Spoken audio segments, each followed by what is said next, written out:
Bonjour et bienvenue sur Les Visionnaires, l'émission dédiée aux professionnels de la coiffure. Ici, nous mettons en avant toutes les personnes passionnées par ce métier afin de casser les codes et inspirer chacun d'entre nous pour mettre en avant ce fabuleux métier. Aujourd'hui, nous nous rendons dans le 6e arrondissement de Paris, dans le salon de coiffure du grand coiffeur-créateur Masato. Bonjour Alice. Bonjour Masato. Bienvenue chez Masato. Entrez. Bonjour à tous et bienvenue dans cet épisode des Visionnaires. Merci d'être là avec nous et de nous regarder. Aujourd'hui, je suis trop contente. Merci beaucoup Masato. Donc, il va nous expliquer un petit peu son parcours. Ça va être super intéressant et inspirant pour tous les coiffeurs, je pense. Donc, merci beaucoup et donc, on y va. Du coup, Masato, pourquoi vous avez choisi de faire de la coiffure ? Pourquoi j'ai choisi? C'est pas moi qui ai choisi d'abord. C'est l'idée de ma mère. Parce que je ne savais pas quoi faire, en fait. Qui m'intéressait plus à la mode. Quoique je n'avais pas dans ma tête. Et puis c'est ma mère qui me dit pourquoi pas coiffure. Ah, d'accord. Ouais, je me suis dit pourquoi pas. Voilà, j'ai inscrit à l'école de coiffure. D'accord. Voilà, Ah, ça a commencé comme ça. D'accord. Et donc vous avez passé votre diplôme là-bas au Japon. Ouais. Et après, pourquoi vous êtes venu en France et quand est-ce que vous êtes venu en France? Ah, je suis venu en France il y a longtemps. Alors, pourquoi en France? C'est que, comme je dis, tu m'intéresses beaucoup la mode. Quand j'étais à l'école de coiffure, après voilà, j'ai rentré salon de coiffure à Tokyo. J'ai regardé beaucoup. C'était années 70. C'était 60. Je sais pas, c'est vrai, je suis venu à Paris septembre 75. Ah. Ouais. Donc voilà, début 70. Je regardais tous les journaux de la mode. Évidemment, la mode, ça a commencé beaucoup. On parlait beaucoup défilés mode parisien, notamment il y a Kenzo qui a commencé à succès à Paris. Tout ça, voilà, ça m'attire de venir à Paris. Ah, oui. Voilà. La capitale de la mode. Exactement. D'accord. Voilà. Super. Et du coup, quand vous arrivez à Paris, vous travaillez où? Non, j'ai pas travaillé tout de suite. Je suis au Japon. J'ai fait juste après le diplôme. Je fais comme assistant. Et je restais à un salon un an et demi. Après, j'ai préparé pour partir à Paris. Je suis venu à Paris avec visa étudiant, en fait.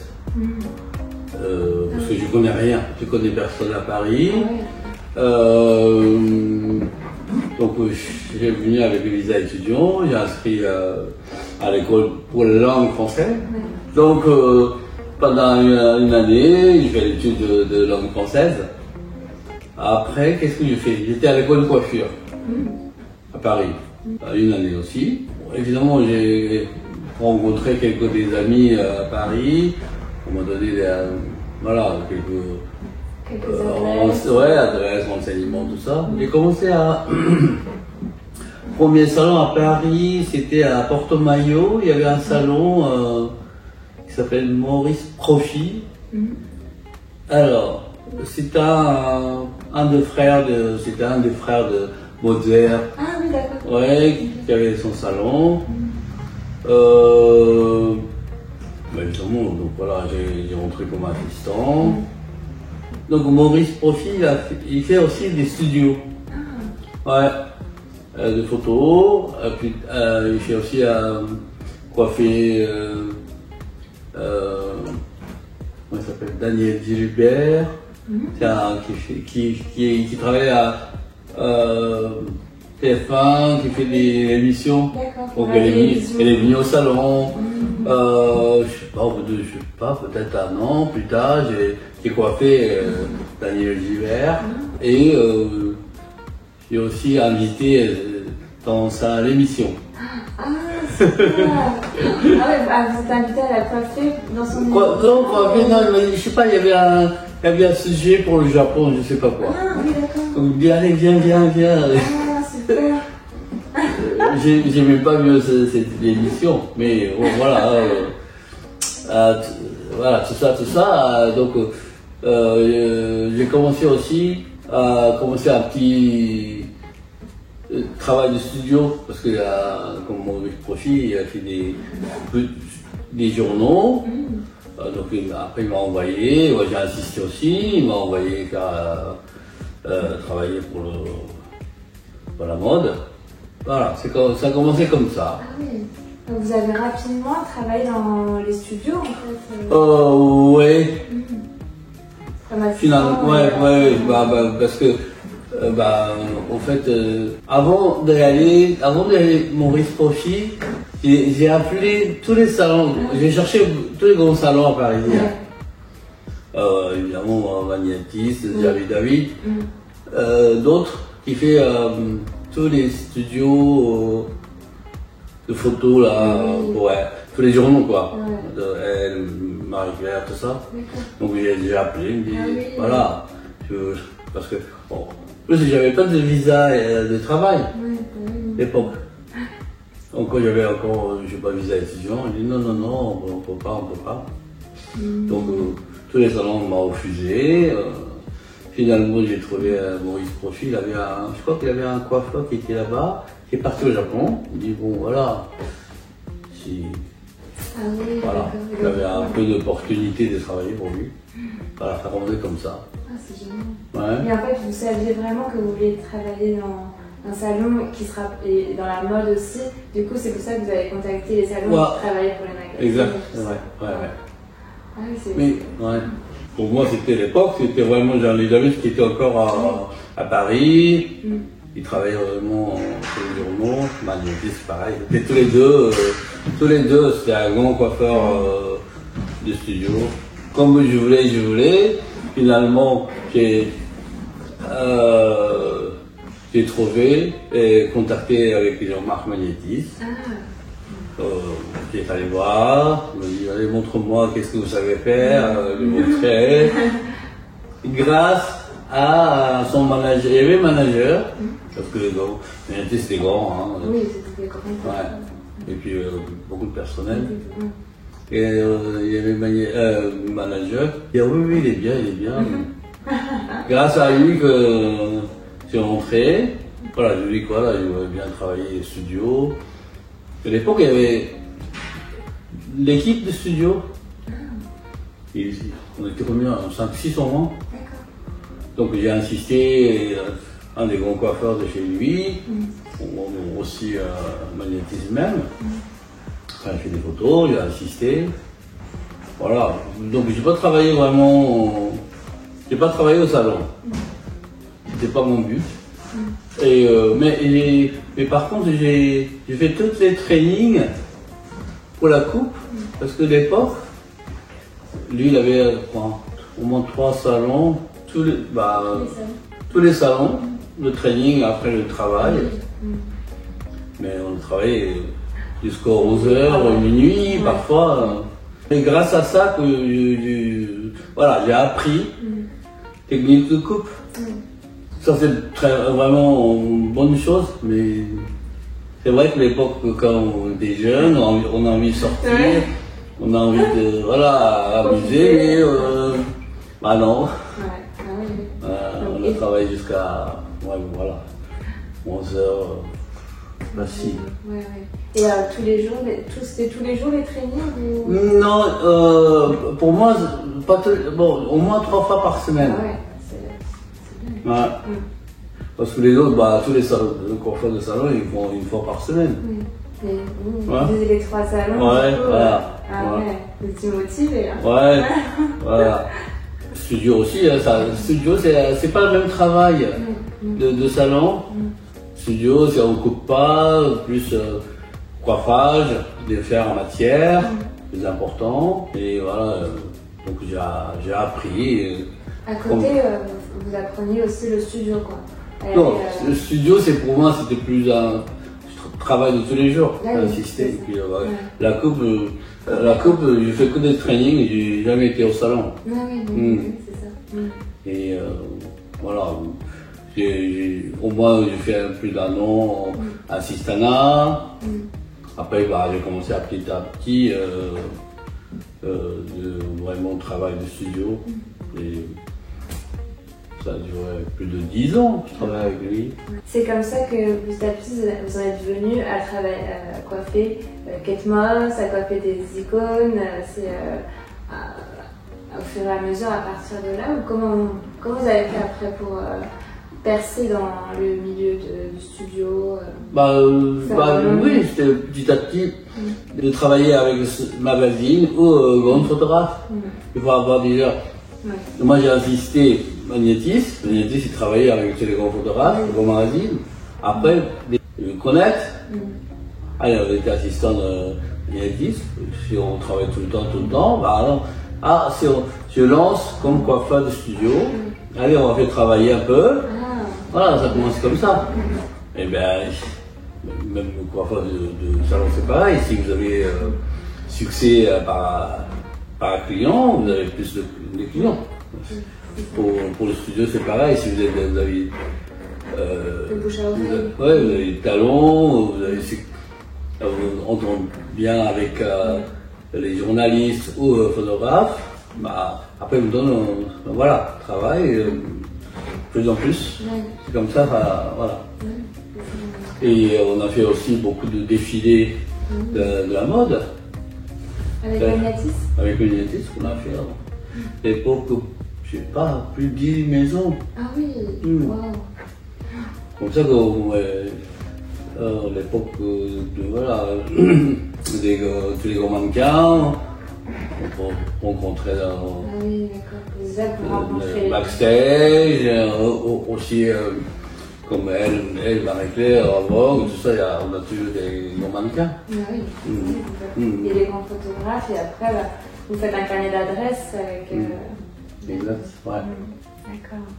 Et par rapport au studio, au défilé, c'est quoi que vous avez préféré? Défilé, c'est excitant, parce qu'il y a très peu de temps, voilà. On est équipe, voilà. C'est l'adrénaline. Ouais. Et où est-ce que vous trouvez l'inspiration pour, par exemple, quand vous arrivez devant, il y a un brief avec l'équipe, le photographe, le styliste, etc. Mais après, derrière, c'est vous aussi qui rapportez l'esprit. Comment vous trouvez l'inspiration pour ça? C'est vrai que l'inspiration, c'est plus difficile. Ouais, c'est ça. Tout le monde dit comment, où vous allez trouver. C'est vrai. Mais je pense que plus souvent, je regarde dans la rue, au café, dans la rue. C'est pas n'importe où, voilà. Si vous êtes de Boulevard Saint-Germain, le café, voilà, c'est des gens qui passent parisiennes. Ça inspire beaucoup de sens de mode. Je pense que inspiration, c'est plus dans la rue. Ouais. Ah ouais. Je regarde tous les journaux, magazines de mode, ouais. Mais plus souvent, c'est dans la rue, les gens qui sont très à la mode, inspirent. Oui. Et vous aimez bien Paris pour ça? Oui. Pour l'inspiration, la mode et tout ça. Exact. Et par rapport à votre travail, vous avez créé votre propre technique de coupe, donc dans le tombant naturel, sur cheveux secs. Est-ce que vous pouvez nous en parler un peu plus? Comme je vous l'avais dit, donc j'ai appris technique Magnétis. Lui, il fait beaucoup de défilage. Lui, il n'a pas de, diagnostic. Ah oui, d'accord. Il coupe un peu le filage comme ça, comme un artiste, voilà, spontané, si on veut. Pas vraiment. D'accord. Donc, nous, il faut regarder comment il fait. Il faut faire la même tête. Il faut comprendre. Voilà. Il faut regarder, il faut comprendre. Voilà.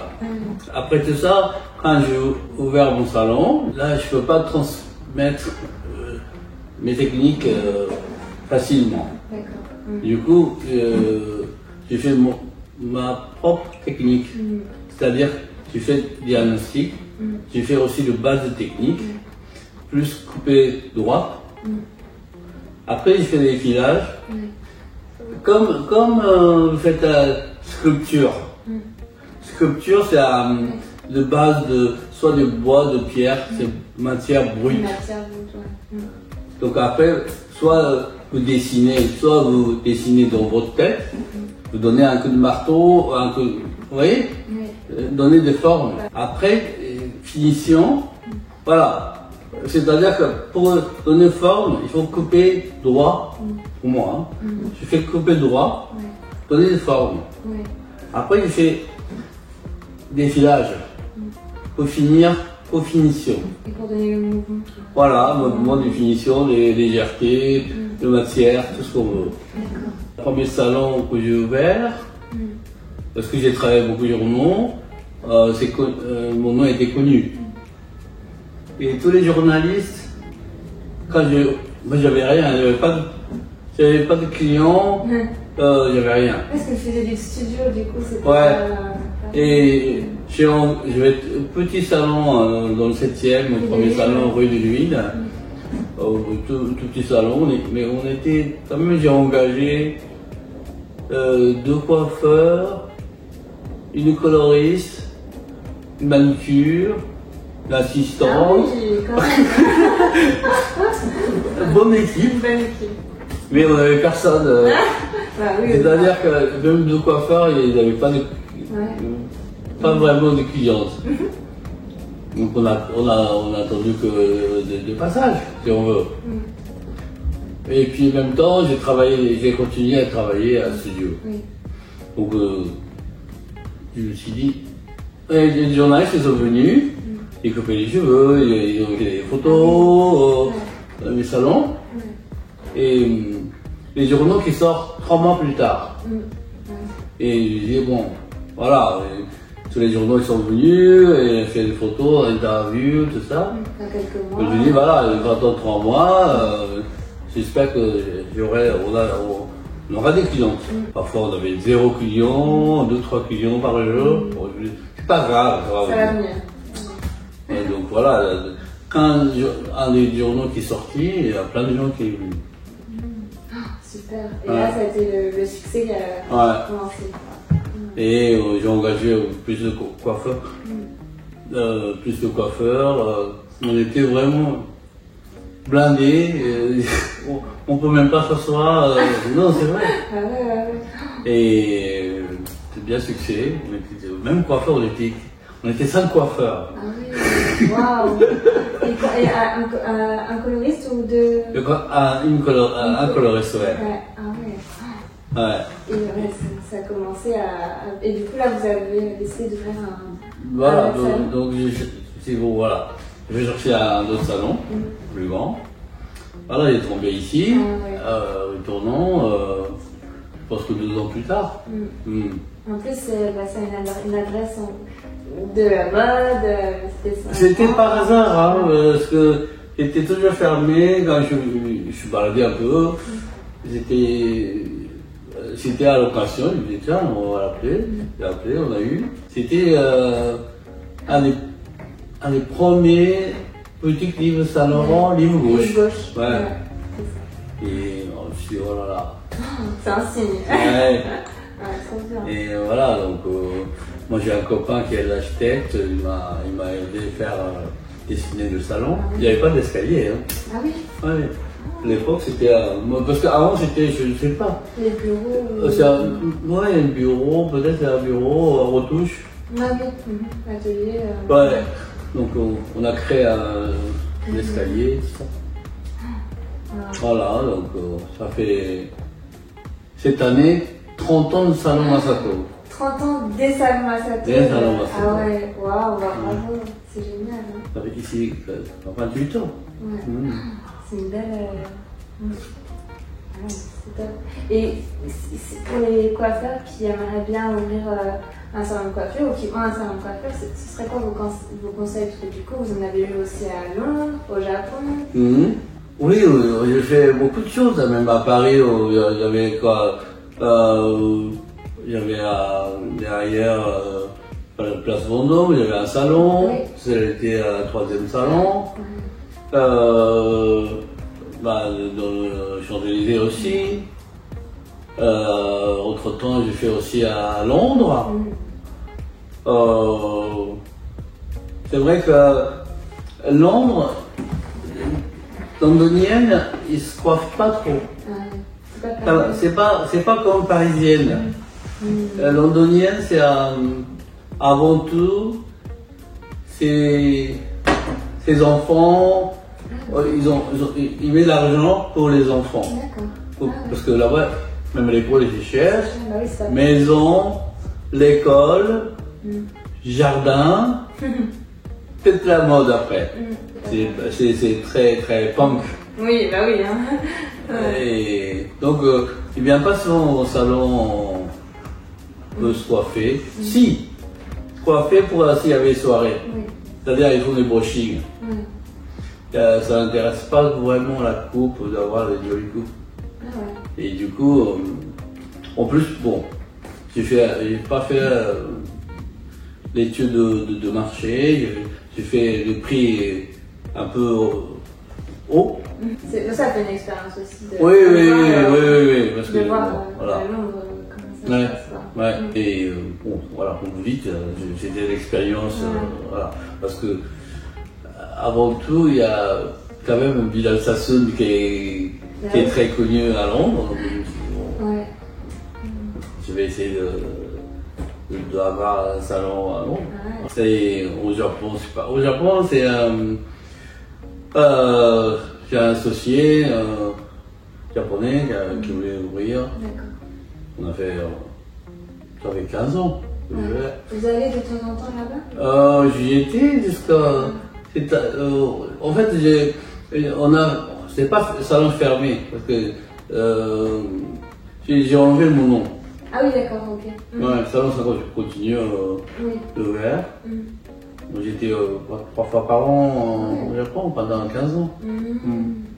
J'ai formé tous les coiffeurs. La technique. D'accord.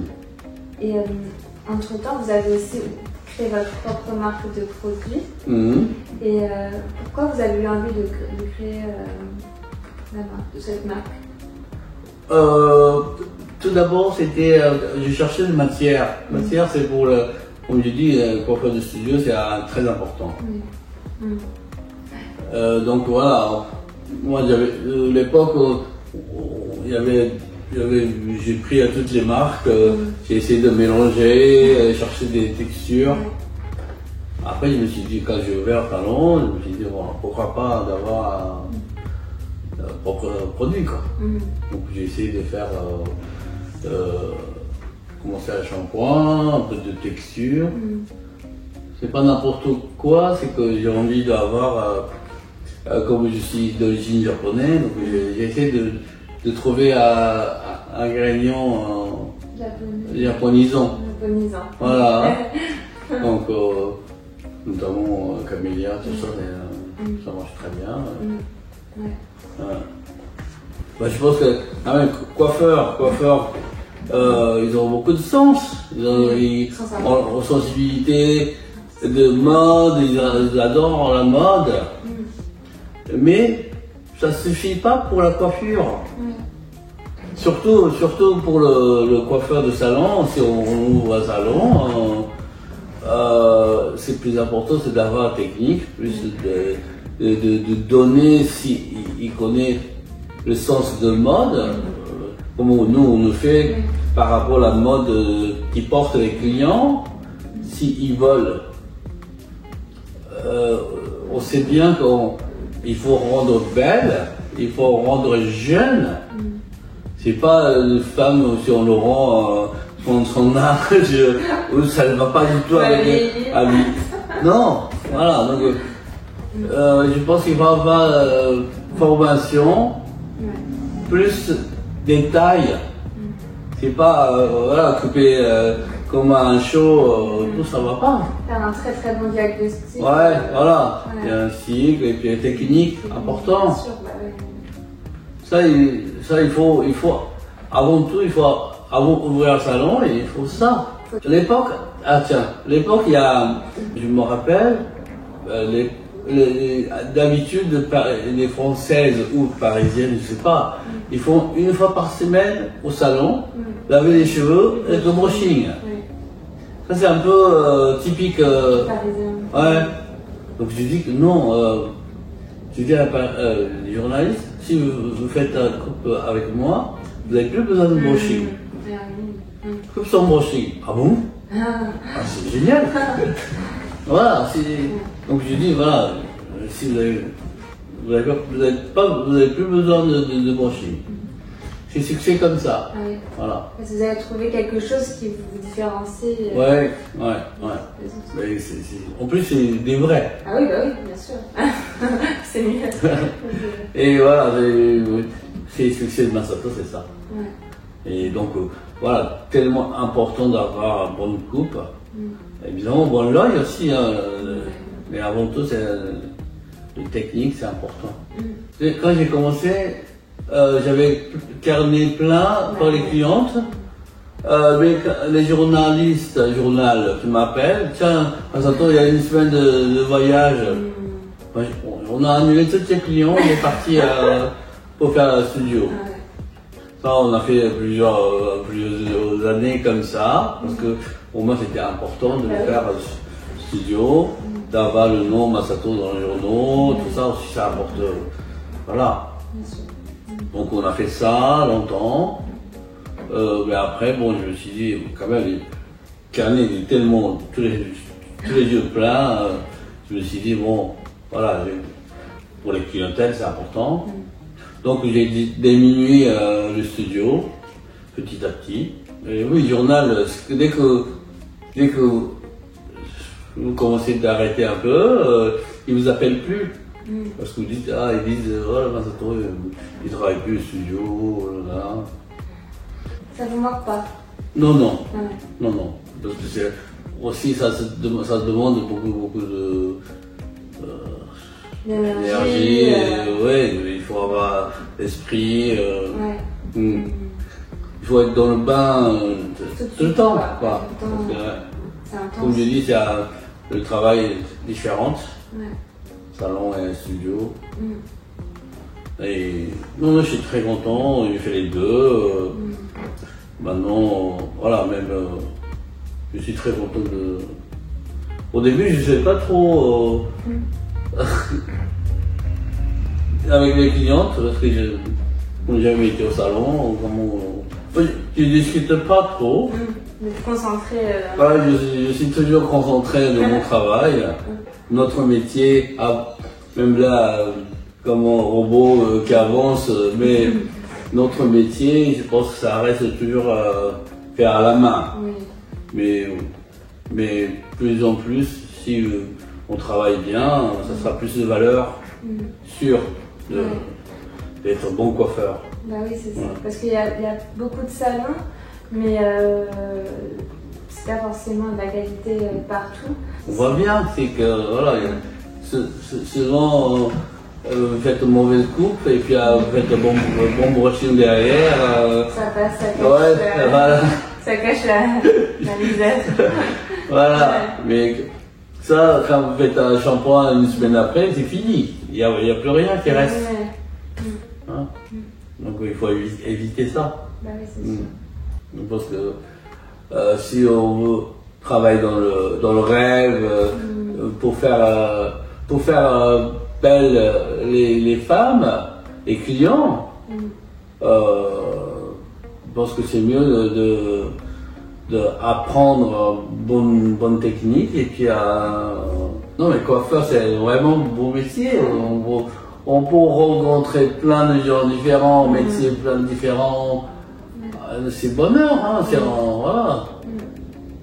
Il n'y en a pas d'autres métiers. En plus, ça peut durer minimum une demi-heure, une heure, que discuter et puis on revient. Les échanges avec les clients. On n'est jamais froid, on n'est jamais chaud, on est dans de bonnes conditions. Ah oui, complètement. oui, il faut que. Je pense que si on apprend bien comme métier, c'est vraiment. Et puis ça donne du bonheur aux clients aussi. Exactement. Ça les transforme, ça les rend plus joyeux, plus beaux. On ne peut pas remplacer par un robot. Hein. Non, non, il y aura toujours besoin de pas faire. Voilà, donc. Il faut avoir un peu de courage, les jeunes gens. Oui, c'est ça. Voilà. Super. Merci beaucoup. Merci.